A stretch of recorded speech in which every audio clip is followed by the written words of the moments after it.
Hello everyone, welcome back to the session of word meanings. पता है ना आज का दिन मतलब कि मंडे ट्यूसडे वेंसडे बताया था ना आपको कि Monday Tuesday Wednesday we will be talking about one word substitution and on Thursday Friday and Saturday we will discuss words and meanings. जब इसमें से जब ये वर्ड वन वर्ड या जो भी ख़त्म होगा उसके बाद आपका एंटोनिम सिनोनिम होमोनिम पैरोनिम अब आपका इडियम्स एंड फ्रेजेस वगैरह सब करेंगे। जिनका यूपी टेट का एग्ज़ाम अभी होने वाला है उनके लिए तो ये मस्ट वॉच वीडियो है। मस्ट वॉच आपके वर्ड मीनिंग्स के सारे सेशन तैयार करा दूँगा, ठीक है। और साइंस के साथ कंटेंट था बनाने में समय लग रहा है, ठीक है। साइंस आपके एनसीईआरटी पूरी ही पढ़ाऊँगा मैं, एनसीईआरटी पूरी पढ़ा दूंगा, जिससे आपका जो यूपी टेट है ना, जैसे एकेडमिक वालों को तो बेस्ट है। वो बताया था मैंने 6 to 12 एकेडमिक वालों के लिए मैं पूरा एनसीईआरटी पढ़ाऊंगा अलॉन्ग विथ लखमीर सिंह। बाकी जिनका यूपी टेट का एग्ज़ाम जुलाई में है तो मस्ट वॉच है जिनका यूपी टेट का एग्ज़ाम है। चलिए बात करते हैं सीधे अब काम की बात। हमने ए सीरीज़ से जो था मतलब अल्फ़ाबेटिकल जो था सीरीज़ से कर रहे थे, ए हमने कर लिया था पूरा, ठीक है। अब हम लोग क्या करेंगे, अब हम लोग बी से बात कर रहे हैं, तो बी में भी बहुत सारे कर लिए हैं। अब चलिए आज थोड़ा आगे बढ़ाते हैं। वर्ड है आपका ब्लीक। देखो थोड़ा सा ये पिक्चर मैंने ऐड करता हूँ, देखने में अच्छा लगता है, ठीक है। वैसे सही बताऊँ तो जो चीज़ें क्या कहते हैं ना कि अगर जो कॉम्पिटिटिव एग्ज़ाम्स की हो या फिर बड़े बच्चे, इसको तो याद बड़े बच्चे ही करेंगे, उनको इन चीज़ों से बचना ही चाहिए, कोई मतलब नहीं इन चीज़ों का। लेकिन क्या होता है ना कि वही कहते हैं ना कि थोड़ा दिखाना पड़ता है, शो ऑफ फर्जी का करना पड़ता है, ठीक है। अच्छे काम हो ना हो लेकिन शो ऑफ करना पड़ता है, तो उसी इसलिए थोड़ा सा हाँ देखने में थोड़ा सा ये भी होता है कि ईजी टू अंडरस्टैंड, थोड़ा समझने में भी आसान हो जाता है ये थोड़ा सा, ठीक है। क्योंकि हमारी जो मेमोरी है ना, ये पिक्चर बेस्ड चीज़ें होती हैं, उनको बहुत तेज गेन करती है और रिटेन करती है। चलिए, bleak. Bleak means dismal gloomy.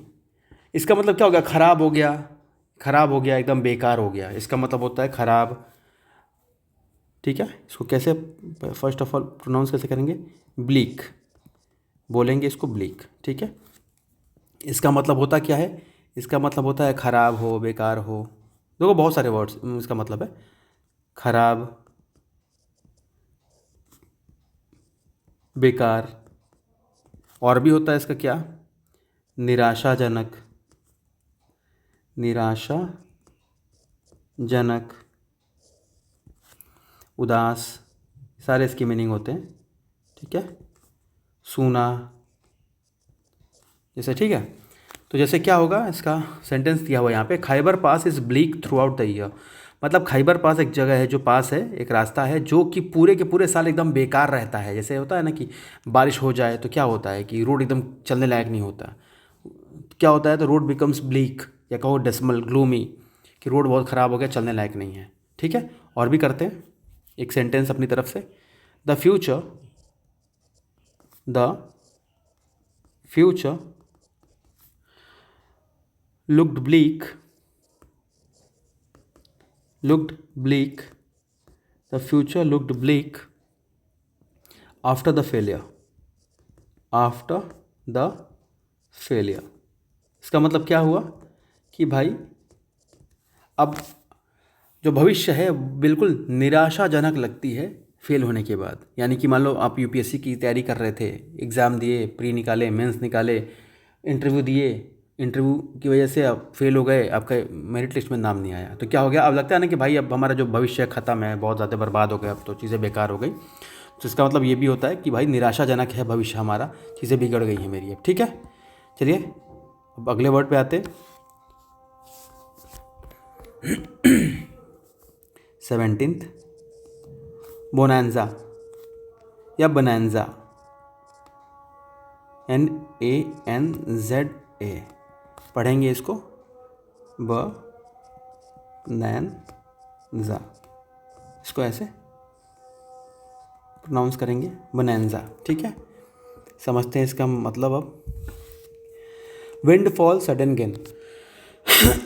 जैसे होता ना अचानक कोई लाभ हो जाता है, अचानक लाभ हो जाना, अचानक लाभ हो जाना, बड़ा फ़ायदा हो जाना, बड़ा फ़ायदा हो जाना, ठीक है। तो सडन गेन हो जाना, जैसे the legacy left by his uncle proved bonanza for him and his family. मतलब जो लेगेसी थी, जो भी आपके धन दौलत संपत्ति जो भी थी, उसके अंकल उन लोगों के लिए छोड़ गए थे। मालूम पड़ा कि भाई अंकल गुजर गए और उन्होंने बहुत बड़ी लेगेसी, बहुत बड़ा धन संपत्ति जो भी है प्रॉपर्टी उनके लिए छोड़ गए हैं। ये सुनते ही क्या हो गया, क्या रिएक्शन रहेगा कि भाई साहब अचानक से इतना कुछ मिल गया, पता ही नहीं था। कहते ना, वो कहावत है ना, ऊपर वाला जब भी देता देता छप्पड़ फाड़ के, तो वही वाला हो गया कि भाई बोनांजर का मतलब क्या कि छप्पर फाड़ के अचानक से मिल गया बहुत कुछ। ठीक है, इसको और भी सेंटेंस फॉर्म करते हैं। The festival sale the festival sale was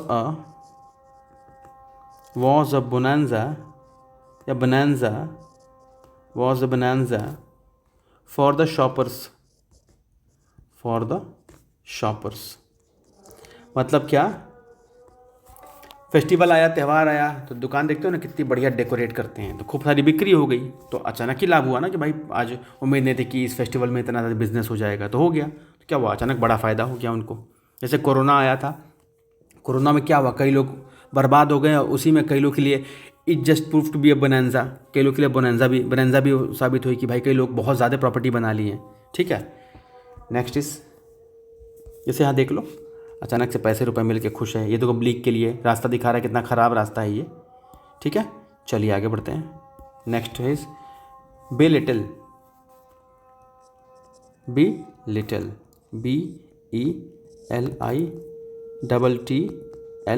be little. Be little का मतलब, ये तो पढ़ने में आसान है कि इसको भी लिख दूँ, बी लिटिल। ये जो हिंदी में लिख रहा हूँ उसका मीनिंग नहीं है, इसको कैसे आप बोलोगे, उच्चारण कैसे होगा, how you will pronounce that word, ये है। अब मीनिंग अब लिखूँगा इसका। ठीक है, तो बिलिटिल का मतलब क्या हो गया, डिस्पैरेज, अंडर एस्टिमेट करना, यानी किसी को तुच्छ समझना,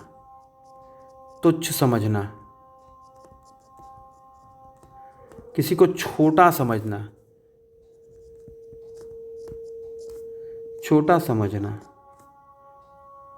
ठीक है। जैसे क्या होता है, मान लो फॉर एग्जांपल, मान लो आप प्रिपरेशन कर रहे हो, आपको नॉलेज बहुत अच्छी खासी है, चीज़ें हैं, और आपके ही साथ में कोई ऐसा है जो भी प्रिपरेशन कर रहा है, वो आपसे कम नॉलेजेबल है। अगर उसका सिलेक्शन जस्ट बाई चांस आपसे पहले हो जाए तो क्या होगा, वो आपको बहुत हल्के में लेगा कि अरे यार, जैसे मान लो आप यूपीएससी की तैयारी कर रहे थे, यूपीएससी की, और आपका नहीं हुआ, फाइनली गड़बड़ हो गया, और कोई कांस्टेबल की तैयारी कर रहा था, ठीक है, वो उसका हो गया। तो अब ये जो है ना, अब ये इसको क्या करेगा, छोटा समझेगा कि भाई देख मेरा तो हो गया, जॉब हो गया। भाई ये नहीं सोचेगा कि भाई तुम इसको छोटा समझ, या यूपीएससी का एस्पिरेंट है, वो प्री मेंस निकाला हुआ है, तुम उसके सामने स्टैंड भी नहीं कर सकते। लेकिन क्या होगा, क्योंकि जस्ट बिकॉज कि इसको सिलेक्शन मिल गया, सक्सेस मिल गया, अब इसको क्या होगा, बहुत लाइटली लेगा। ये चीज़ें होती हैं, ठीक है ना, ये आप भी फील करते होगे, फेस करते होगे कि कोई कैसा भी हो, अगर हम उसको हमेशा अंडर एस्टिमेट करते हैं, अगर रिजल्ट जो आउटकम होता है जो हमारे फेवर में ना हो, तो हम उसको बहुत हल्के में ले लेते हैं। जैसे फॉर एग्जाम्पल यहाँ पे एक सेंटेंस है, our adversaries always try to belittle our success. मतलब हमारे जो विरोधी होते हैं, हमारी सफलता को, अगर हम कोई सफल भी हो तो बहुत चलो ठीक है यार, होता रहता है, बहुत बड़ी तीर थोड़ी मार दी है, अब वही काम वो कर देगा तो लगेगा बहुत बड़ा तीर मार दिया है वो। तो ठीक है, इसका मतलब क्या हुआ कि हमेशा दूसरे को, अगले को छोटा समझना, तुच्छ समझना, डिमीन करना, अंडर वैल्यू करना। ठीक है, कि भाई तुम्हारे सक्सेस या तुम्हारा चीज़ें से, खुद अगर लेगा साइकिल तो बोलेगा देखो साइकिल यार बहुत गजब की महंगी साइकिल, बहुत बेहतरीन साइकिल है, और तुम अगर बुलेट लेके आते हो, अरे चलो पता नहीं कहाँ से पैसे लेके आए हो कि फालतू की बुलेट, होता है ना। तो ऐसे ही सोसाइटी वैसे जनरली इसी कॉन्सेप्ट पे काम भी करती है। तो हमेशा किसी को अंडर एस्टिमेट करना, हल्के में लेते रहना। ठीक है, एक सेंटेंस और समझते हैं इसको। नेवर belittle others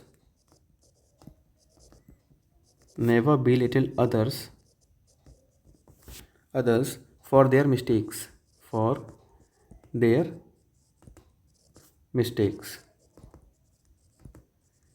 मतलब कोई गलती कर गया, गलती से, तो उसको उतना नहीं कि हल्के में ले लो, एकदम छोटा समझने लग जाओ, अंडर वैल्यू कर दो। ठीक है, ठीक है ना। चलो नेक्स्ट वर्ड, जिसे देखो यहाँ पे फिगर दिखा रहा है कि ये इसको उंगली दिखा के बात कर रहा है बहुत, क्यों इसको हल्के में ले रहा है, क्या तेरी औकात क्या है भाई, तू है कौन। चलो next 19 bellicose. Bellicose bellicose bellicose, ठीक है। इसका मतलब क्या होगा, देखो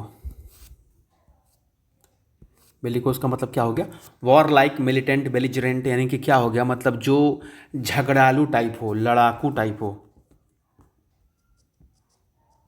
झगड़ालू झगड़ालू टाइप हो, लड़ाकू हो, आक्रामक हो, उसकी बात करते हैं, आक्रामक हो, वैसे लोग की बात कर रहे हैं, ठीक है। India must adopt bellicose approach with regard to her security problems. Bharat को थोड़ा आक्रामक जो अपने व्यवहार में है ना, आक्रामकता लानी पड़ेगी, ताकि वो जो सुरक्षा की दिक्कतों में जो समस्याएं आ रही है उसको सुलझ सके, समझ सके, ठीक है। और समझते हैं इसको, ऐसे घर में खुद देखते होगे ना, कोई होगा ऐसा हमेशा जो झगड़े के मूड में रहता होगा, या हमेशा आग लगाता होगा, चीज़ें बिगाड़ने की कोशिश करता होगा, कान भरने की कोशिश करता होगा, क्यों, क्योंकि उसका वो क्या है, वो एक नेचर है, ताकि एक घर में माहौल ख़राब रहे। तो देखो, घर में अगर कोई माहौल ख़राब करता है या हमेशा आपके कान भरता है चीज़ें, तो क्या चाहता है, वो चाहता है एक वॉर लाइक सिचुएशन बनी रहे। और इससे क्या फ़ायदा होगा, इससे पता है बाकियों की चीज़ें बिगड़ेंगी, वो अपना बनाता जाता है कहीं ना कहीं। देखो, कोई अगर किसी को बिड़ा रहा है, लड़ा रहा है या कान भर रहा है, इसका मतलब ये हुआ ना कि कहीं ना कहीं वो आपका बिगाड़ के अपने को अच्छा बना के अपना फ़ायदा देख रहा है। तो कहीं ना कहीं क्या हो गया, एक तरह से झगड़ा जो घर का माहौल बना हुआ है, वॉर लाइक सिचुएशन क्रिएट कर रहा है घर में, या ये बेलिजरेंट जो झगड़ालू होते हैं ना, लड़ाकू टाइप में, वो कर रहे हैं सिचुएशन क्रिएट। एक और सेंटेंस समझते हैं। The leader gave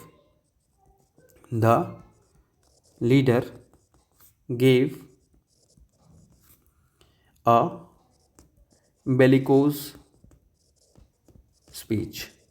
bellicose speech यानी कि जो नेताजी थे ना, ऐसा भाषण दिए कि ज़बरदस्त वाला, मतलब कि ऐसा हुआ कि लड़ाई का माहौल बन गया या लड़ाई हो गई, ठीक है। Last word 20। अगर किसी की अलग, अगर बाहर से आवाज़ आती हो, प्लीज़ उसको वो करिएगा, इग्नोर करिएगा। तो जानते हो ना, आर्टिकल 19 सबको बोलने का अधिकार है भाई, ठीक है। आर्टिकल 19 सबको बोलने का, अपनी बात रखने का अधिकार है। तो अगर गलती से आ रही है तो फिर इग्नोर इट। BEREAVEMENT, बेरीवमेंट, बेरीवमेंट, ठीक है।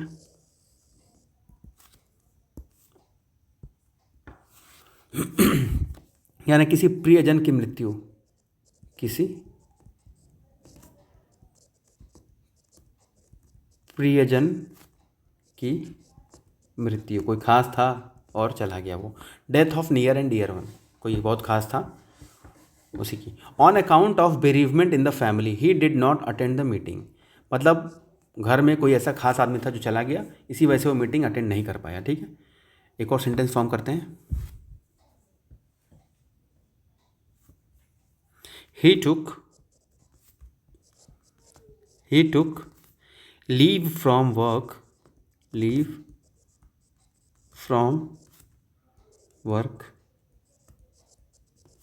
due to BEREAVEMENT, मतलब उसने छुट्टी ली काम से, क्योंकि कोई घर में कोई हो था नियर एंड डियर वन, वो एक्सपायर कर गया था उसकी वजह से, ठीक है। एक बार रिकॉल कर लेते हैं। फर्स्ट वन इज़ ब्लीक यानी कि डिस्मल, ग्लूमी, खराब, बेकार रास्ता, जैसे देख रहे हो उन्हें, जैसे हो गया ना। वैसे you can use bleak word for weather also, किसी और चीज़ के लिए भी यूज़ करते हैं। ये नहीं मैं बोल रहा हूँ कि ब्लीक के लिए रास्ता दिखा तो रास्ते के लिए यूज़ होगा, मतलब एक समझाने की कोशिश कर रहा हूँ, ठीक है। बोनांजा, विंडफॉल, सडन गेन, भाई साहब आपने लॉटरी खरीदी और अचानक से पैसा मिल गया खूब सारा, क्या हो गया, सडन गेन हो गया ना, विंडफॉल हो गया, आप पे खूब पैसे मिल गए।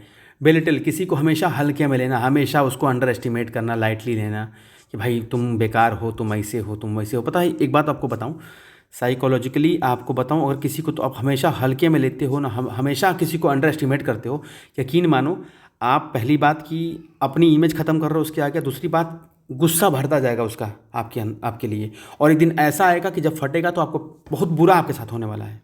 तो कभी किसी को लाइटली या किसी को हम हमेशा अंडर एस्टिमेट मत करो। दो तरह की चीज़ें होती हैं कि एक तो किसी किसी को हम इतना ज़्यादा सर पे चढ़ा देंगे कि वो अपनी औकात भूल जाएगा, और किसी किसी को हम इतना अंडर एस्टिमेट कर देंगे कि भाई वो अपनी पावर को ही भूल जाएगा।